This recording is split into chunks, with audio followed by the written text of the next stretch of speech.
dar então continuidade à série de apresentações que estão sendo feitas sobre a história do parapsiquismo.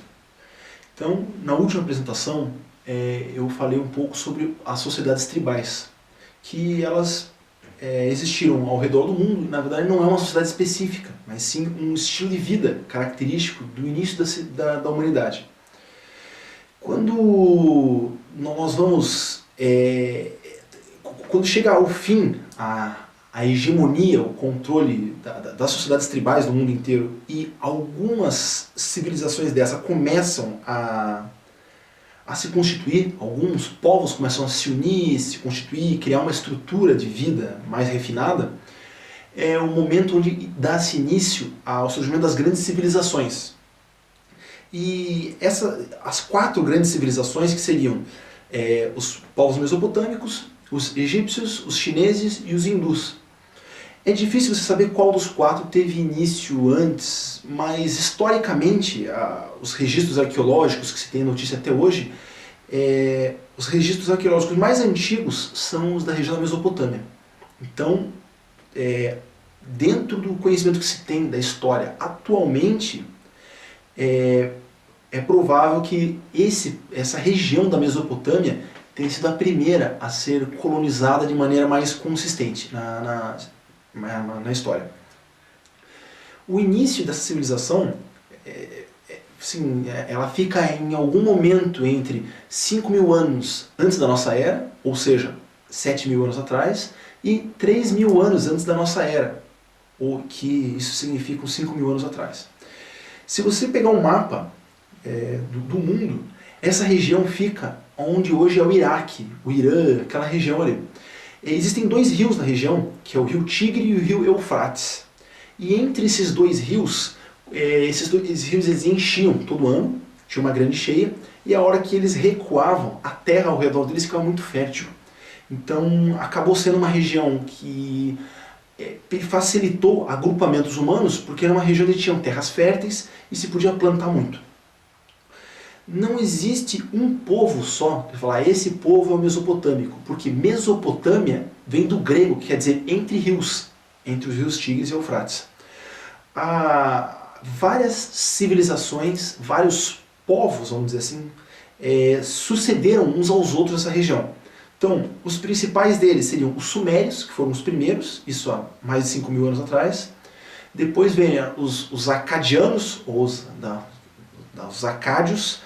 Depois deles vieram os assírios, depois dos assírios os babilônicos, depois dos babilônicos vieram os caldeus, depois dos caldeus os persas, e aí chegou-se ao fim, vamos dizer assim, da grande hegemonia dos povos na Mesopotâmia. Mas vários desses povos, uns foram sucedendo os outros. Por quê? Era uma região de povos nômades, e cada povo que decidia se tornar sedentário entrava na região da Mesopotâmia e conquistava a região dos povos que já estavam lá. Então, vários povos foram um conquistando o outro de maneira consecutiva, sucessiva, e por isso todos eles surgiram um atrás do outro.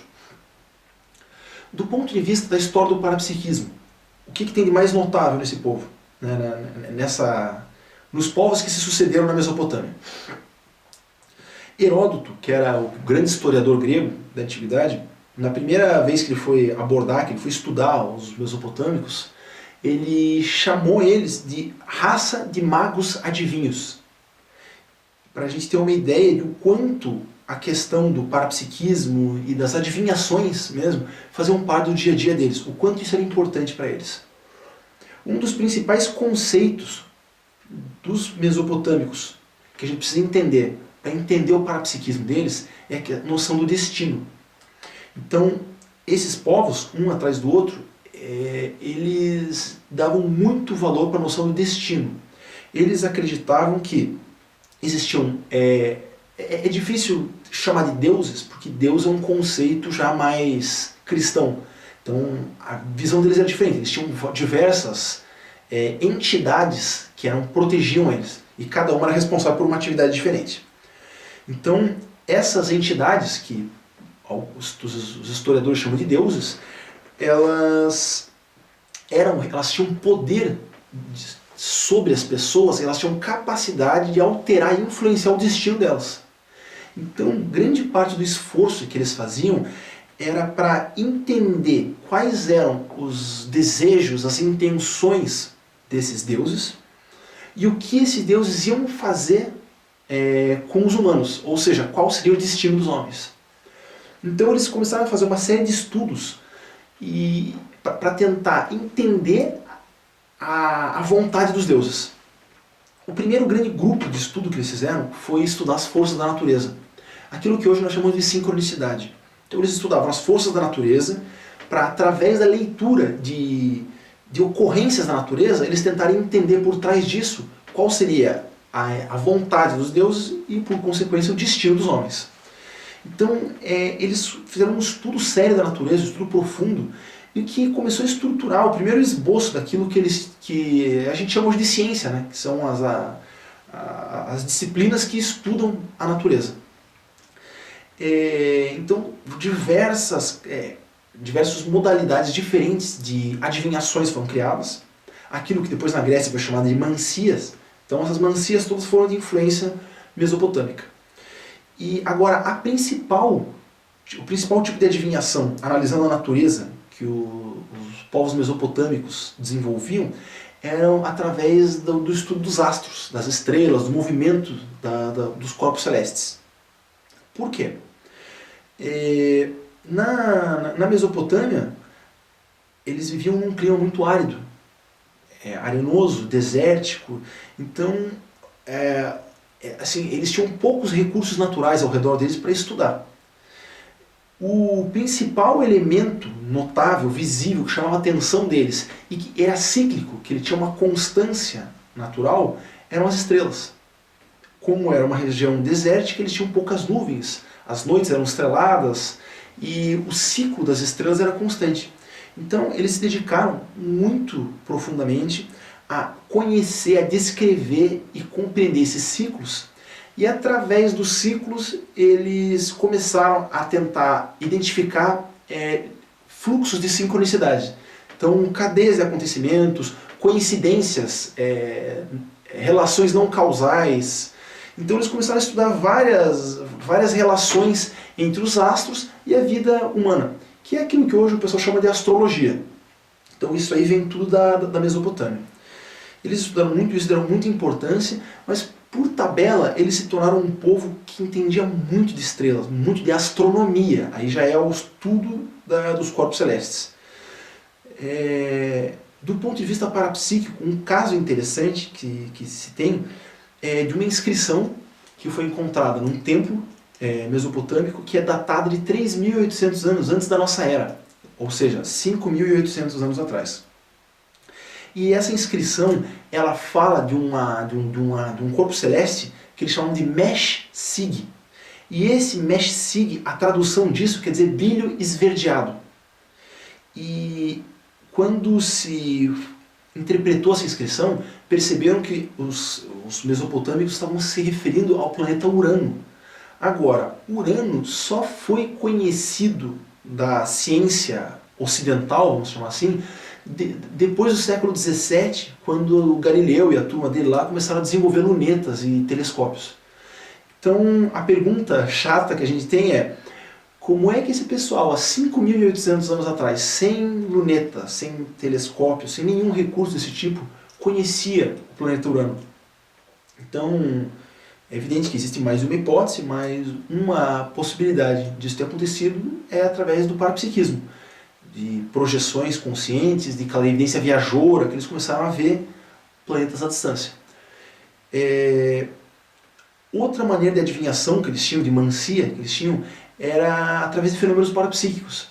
Eles saíam do corpo, ou até através de sonhos à noite. Então, sonhos, ou até de projeções conscientes. Através disso, eles também tentavam antever acontecimentos e entender qual era a intenção das entidades, das consciências que estavam influenciando diretamente eles. Além de conhecer o destino, eles também se preocupavam muito em influenciar esse destino. E a série de procedimentos que eles criaram para influenciar o destino é o primeiro corpus, o primeiro conjunto de conceitos que se tem em registro do que a gente chama de magia. Então, muito do que se conhece por magia surgiu na Mesopotâmia, que era o quê? Era assim, a série de procedimentos que eles iam criando para influenciar e manipular as forças da natureza e alterar o destino deles próprios. Então, vários recursos foram utilizados. Eles tinham muitos rituais, eles faziam rituais para ter boa sorte, para ter bons resultados para os empreendimentos deles. Eles tinham rituais para afastar as consciências, ou as consciências extrafísicas, ou os espíritos, o nome que vocês quiserem dar. Eles tinham rituais para afastar essas consciências que fossem mal intencionadas. Então eles tinham grandes rituais públicos que os sacerdotes faziam o processo ritualístico deles lá com o objetivo de afastar essas consciências mal intencionadas. E também eles tinham rituais para atrair consciências bem intencionadas, os amparadores ou os guias bem intencionados deles lá. Então eles faziam isso. Além disso, eles tinham rituais como, por exemplo, eles utilizavam amuletos. Essa história de ter amuletos surgiu com eles. Era o quê? Pegar um objeto, imprimir muita energia nesse objeto, encher ele de energia e utilizar ele como uma muleta, como algo para a pessoa se ater, que está cheio de energia e vai dar força para ela. Então eles também tinham diversos procedimentos e conhecimento para fabricação de amuletos, etc. Que também era ponto forte deles. E ao longo do tempo, eles foram criando uma casta, uma classe de magos que era muito influente. Esses magos eles eram extremamente influentes durante todo o período, desde lá dos sumérios, lá de 5.000 anos atrás, até os persas, já mais recentes. Os persas, o Império Persa, ele caiu com Alexandre o Grande, que foi ali no século III, ali foi 320 mais ou menos antes da nossa era. Então foi com Alexandre o Grande que caiu o Império Persa. Então a gente está falando aqui de um intervalo de 3.000 anos aproximados, né? Então, nessa época dos Mesopotâmia, de Alexandre o Grande, os magos eles eram muito influentes. E com o enfraquecimento do Império Persa, esses magos da região da Mesopotâmia se espalharam pelo mundo. Então, esses magos eles têm influência nos povos hebreus, que depois desenvolveram o judaísmo. Eles têm influência com os gregos, com a mentalidade grega, até porque eu estava falando das mancias. Todo o processo de adivinhação grega vem de influência que eles tiveram dos mesopotâmicos.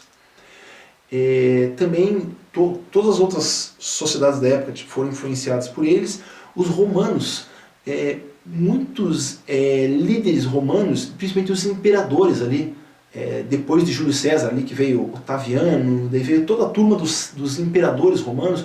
Muitos deles, como por exemplo Calígula, Nero, eles tinham como conselheiros deles magos caldeus. Então, dá para se imaginar o padrão desses magos, imaginando o resultado das ações ali de Nero, Calígula, dessa turma. Quem conhece eles sabe do que a gente está falando. Mas a influência deles era muito grande. Além dos hebreus, dos gregos, eles também influenciaram as práticas dos neoplatonistas depois. Por exemplo, o Jâmblico teve muita influência deles. Aquela turma ali do neoplatonismo absorveu muito das informações iniciáticas, do conhecimento iniciático dos mesopotâmicos. E depois isso vem influenciar também o hermetismo aqui final da Idade Média, começo da Idade Moderna. Depois o ocultismo, que vem até aqui a teosofia, até o século XIX, ali início do século XX. Então a influência desse pessoal é muito grande. Eles foram pioneiros em muitas das grandes iniciativas aí do parapsiquismo. E basicamente o que eu teria para falar aqui, de maneira resumida, sobre eles é isso. Vamos encerrar aqui então a apresentação sobre os povos mesopotâmicos. E na próxima apresentação a gente vai falar dos hindus, que daí já é o pessoal que viveu no subcontinente indiano, que também tem toda uma história aí relacionada ao parapsiquismo. Agradeço a audiência e até a próxima.